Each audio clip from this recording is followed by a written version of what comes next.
What if I told you that the cash sitting quietly, supposedly perfectly safe in your bank account right now could actually be bleeding value every single year? It's kind of a shocking thought, right? And the kicker? Banks are using that exact same money to get richer themselves.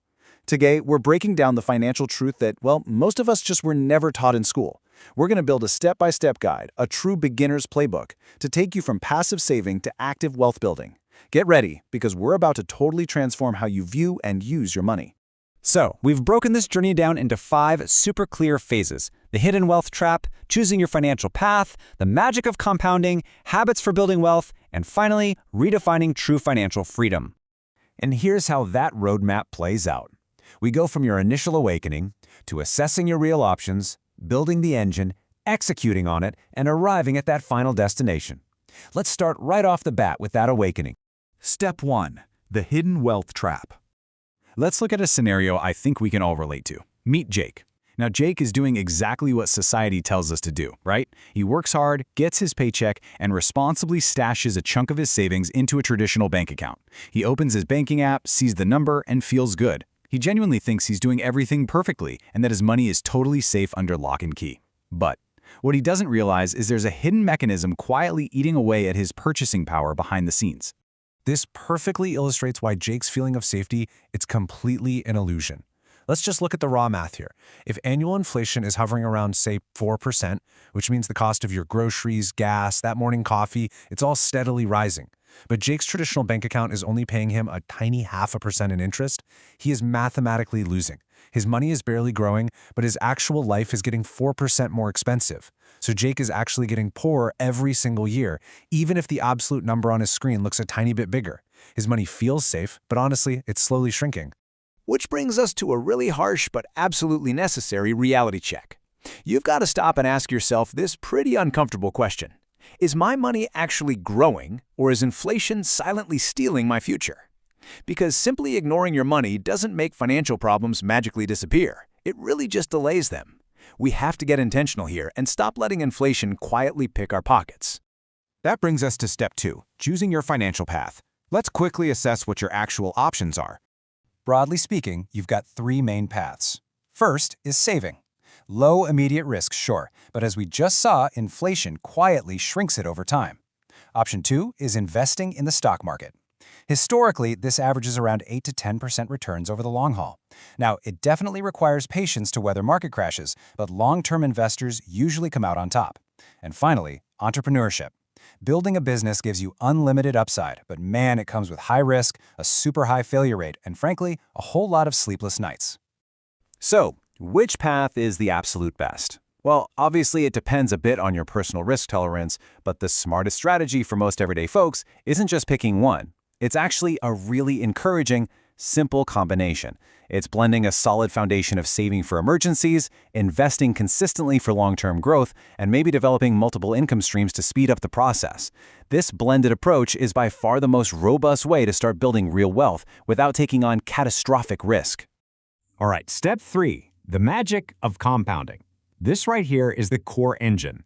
Compounding is literally the secret weapon of patient investors. By definition, it's the process where your investment returns start generating their own returns.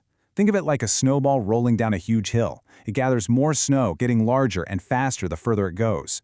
Over decades, this effect becomes absolutely massive. And this is exactly how everyday people make that huge jump from trading their time for money to making their money work tirelessly for them. Let's look at a concrete example to really see what time and consistency can do. Imagine someone who wasn't born rich, doesn't have some massive tech salary, but they are incredibly disciplined. They invest $500 every single month into a broad index fund. Let's assume that fund hits that historical average of an 8% yearly return, and they do this consistently for 30 straight years. They aren't trying to time the market or act like day traders, they just keep feeding the engine.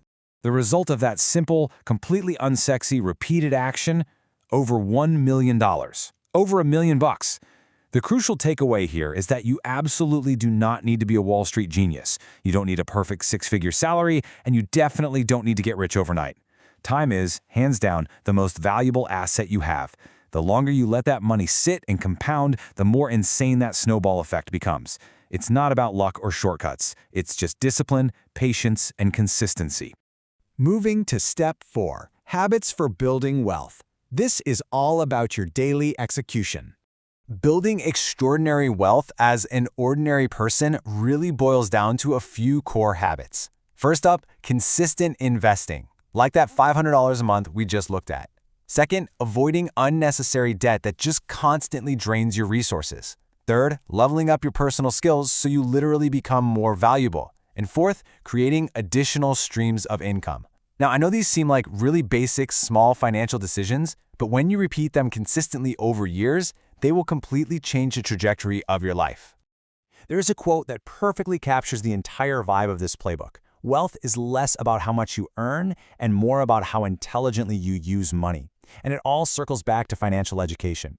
When you actually understand how money works, you become strategic, not emotional. You stop chasing those quick, risky schemes. And most importantly, you actually stay calm during market crashes because you've got a long-term mindset. You understand that market dips, they're just minor bumps in the road on a 30-year journey. Which brings us to our final phase. Step 5. Redefining true financial freedom, the ultimate destination. Look, society constantly tells us that wealth is all about showing off, right? Luxury cars, designer clothes, impressing people you probably don't even know. But the people who actually achieve true financial freedom, they usually aren't the ones chasing status. They're too busy building assets. Because true freedom is really about security, peace of mind, and ultimately having total control over your own time. It's the freedom to make choices in your life without constantly stressing over the price tag. When your assets grow, your options grow. And trust me, that is worth way more than any fancy logo. But to actually get there, you've got to have a fundamental mindset shift. You have to stop spending decades grinding away asking, how can I make more money, just to immediately blow it on stuff. Instead, you need to start asking, how can I make my money grow to create lasting freedom? How do I build something that actually lasts? This simple mental shift takes money from being this scary thing that controls your life and turns it into a powerful tool that literally sets you free. Financial freedom isn't some VIP club reserved only for the rich. It's completely available to anyone who's willing to learn, implement a basic strategy, and just let compounding do all the heavy lifting. So, as you start your own financial journey today, leave that illusion of status behind. Start building your assets, keep thinking long-term, and finally, make your money work for you. I'll leave you with this to chew on. Are you building true freedom, or are you just chasing status?